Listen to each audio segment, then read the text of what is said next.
Selamat malam saudara-saudara, selamat berjumpa kembali dalam perkuliahan Sistem Pengendalian Manajemen.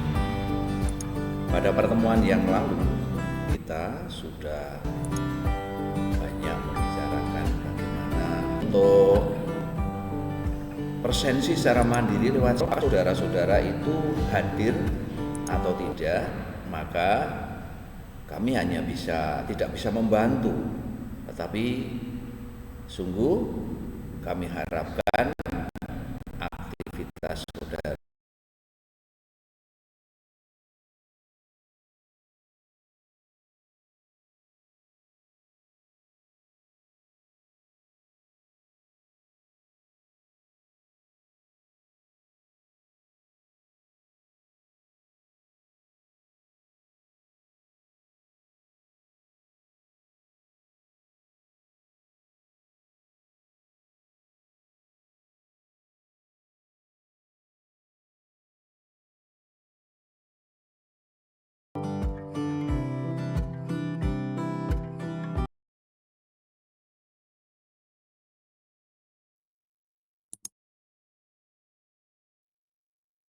di dalam perkuliahan ini untuk ambil bagian di dalam presensi mandiri dalam siakat. Saya kira itu beberapa hal yang perlu saudara-saudara perhatikan. Sesaat lagi kami akan hadir untuk melakukan perkuliahan dalam pertemuan yang ketiga ini.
Baik saudara-saudara, mari kita lanjut dalam perkuliahan kesempatan malam hari ini. Dalam pertemuan yang ketiga ini kita akan bersama-sama belajar tentang strategi perusahaan. Adapun saudara-saudara diharapkan untuk mampu memahami berbagai strategi dalam sebuah perusahaan.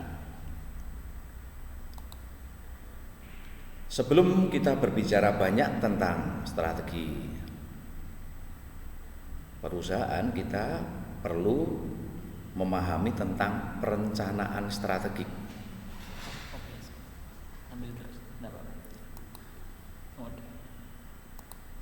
Yang pertama, perencanaan strategi itu merupakan sebuah aktivitas yang berkelanjutan, merupakan suatu proses yang berkelanjutan dari perencanaan tersebut.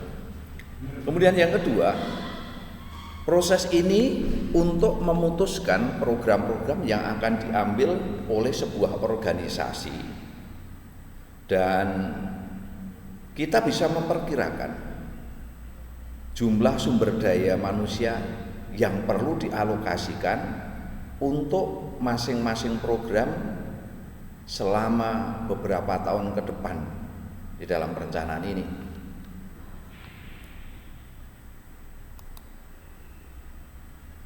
Kemudian bagaimana hubungan antara pengendalian dan strategi perusahaan? Yang pertama, organisasi yang berbeda umumnya beroperasi dalam konteks dan strategi yang berbeda.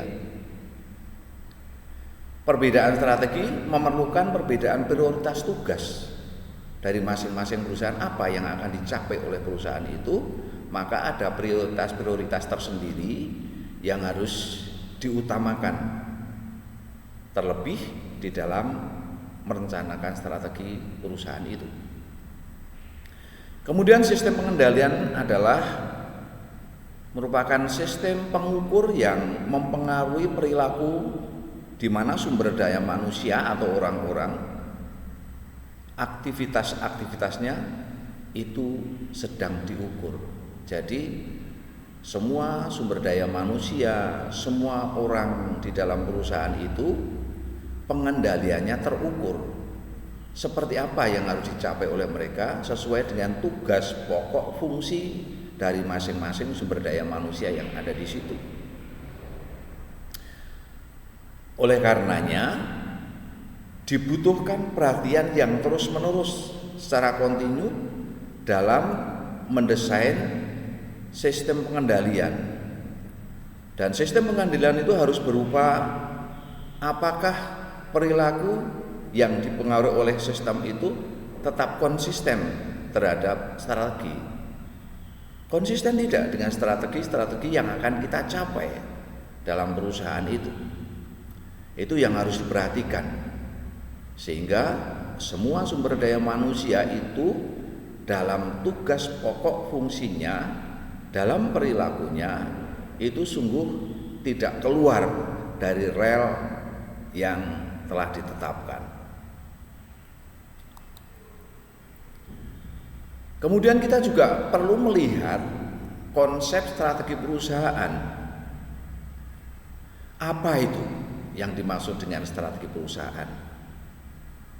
Strategi perusahaan adalah suatu hal yang berada pada campuran bisnis yang tepat. Di antaranya, definisi bisnis itu di mana perusahaan akan berpartisipasi. Jangkauan apa yang akan dicapai oleh perusahaan itu.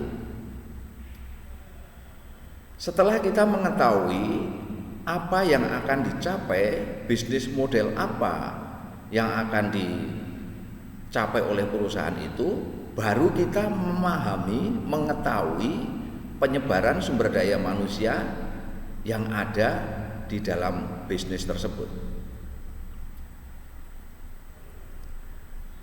Kalau kita melihat lebih jauh, perusahaan itu diklasifikasikan menjadi industri tunggal, yaitu perusahaan yang beroperasi pada satu jalur bisnis saja. Jadi hanya satu model saja. Bisnisnya apa? Misalnya jual beli, misalnya menghasilkan produk apa, hanya satu produk saja. Kemudian kalau kita menggunakan diversifikasi yang berhubungan, itu antara komponen satu dengan yang lain itu saling mendukung. Misalnya di dalam otomotif pasti membutuhkan dukungan spare part dari yang lain, maka butuh perusahaan-perusahaan yang lain yang saling berhubungan. Kemudian ada kategori bisnis yang tidak berhubungan, semacam perusahaan besar tetapi usahanya itu terkotak-kotak yang tidak ada hubungannya satu dengan yang lain.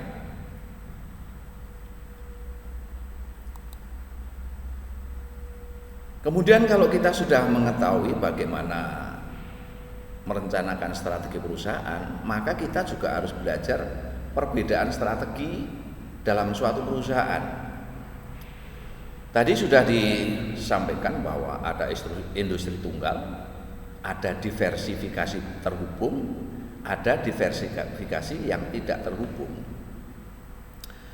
Kalau kita di dalam industri tunggal seperti yang sudah kita jelaskan tadi di depan, bahwa hanya satu komponen, hanya satu hal yang akan dicapai, maka dalam pengendalian itu cukup dengan satu hal itu saja.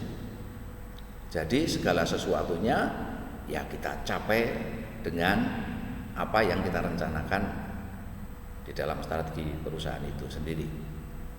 Tetapi kalau kita melihat di dalam diversifikasi yang terhubung antara unit usaha satu dengan yang lain, itu struktur organisasinya di dalam unit usaha itu juga harus kita perhatikan. Kalau yang diversifikasi tidak berhubungan itu hanya merupakan satu induk saja nanti. Perbedaannya terletak pada yang diversifikasi terhubung itu, keakraban industri pada manajemen perusahaan itu sangat tinggi. Tetapi yang tidak terhubung itu rendah. Jadi yang satu dengan yang lain itu kalau di dalam diversifikasi yang terhubung itu ada semacam semacam saling komunikasi dengan baik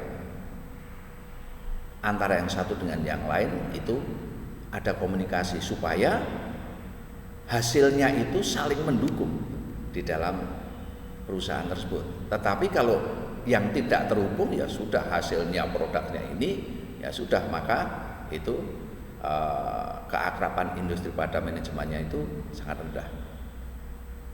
Kemudian kalau kita melihat pada latar belakang dan fungsi manajemen perusahaan yang diversifikasinya terhubung itu, pengalaman operasi yang relevan itu sangat-sangat dibutuhkan. Artinya dari satu dengan yang lain itu saling mendukung. Mana yang harus diutamakan, mana yang harus diperhatikan, itu semuanya harus terhubung dengan baik. Spare part apa yang dibutuhkan di dalam mobil ini, kemudian modelnya seperti apa, itu saling terhubung kalau misalnya di dalam dunia otomotif. Tetapi kalau di dalam diversifikasi tidak terhubung, itu yang dibutuhkan ya kembali lagi kita hanya melihat pada seberapa besar keuangan itu yang dihasilkan. Jadi titik utamanya hanya bidang keuangan. Kemudian kalau di dalam diversifikasi terhubung, itu otoritas pembuat keputusan itu lebih terpusat. Jadi semuanya itu harus satu tujuan yang jelas. Sedangkan di dalam diversifikasi tidak terhubung itu tidak terpusat, ya masing-masing dari induk perusahaan itu seperti apa ya sudah jalan seperti itu. Kemudian kalau di dalam diversifikasi terhubung itu ukuran karyawannya sangat tinggi. Dibutuhkan karyawan-karyawan sumber daya manusia yang sesuai dengan pokok-pokok yang mendukung di dalam usaha itu. Apa? Sedangkan di dalam diversifikasi tidak terhubung itu rendah, ya cukup pokoknya apa yang dia mampu di situ dalam perusahaan itu ya sudah, unit-unitnya seperti itu saja. Kemudian kalau kita melihat kepercayaan dalam promosi internal itu di dalam diversifikasi terhubung itu sangat tinggi. Semuanya saling mendukung. Sekali lagi kalau di dalam diversifikasi tidak terhubung ya sudah berjalan apa adanya saja. Kemudian menggunakan pemindahan yang lateral, artinya sesuai dengan tugas pokok fungsi yang ada di situ. Sedangkan di dalam diversifikasi tidak terhubung itu ya sesuai dengan apa yang pertama kali dia capai, misalnya dia masuk di dalam bidang apa ya sudah di situ saja. Kemudian budaya perusahaan itu kalau di dalam diversifikasi terhubung itu sangat kuat karena yang satu dengan yang lain itu saling mendukung, saling membutuhkan. Sedangkan di dalam diversifikasi tidak terhubung itu lemah karena ya itu tadi, sejak awal mereka hanya duduk pada porsi-porsi mereka yang tidak terkoneksi antara satu dengan yang lain. Saudara-saudara sekalian, dalam perjalanan perkuliahan ini, kalau saudara merasa tidak jelas, bisa menanyakan, bisa minta penjelasan yang bisa saudara kirim lewat WA group. Terlebih silahkan masing-masing komting itu untuk memasukkan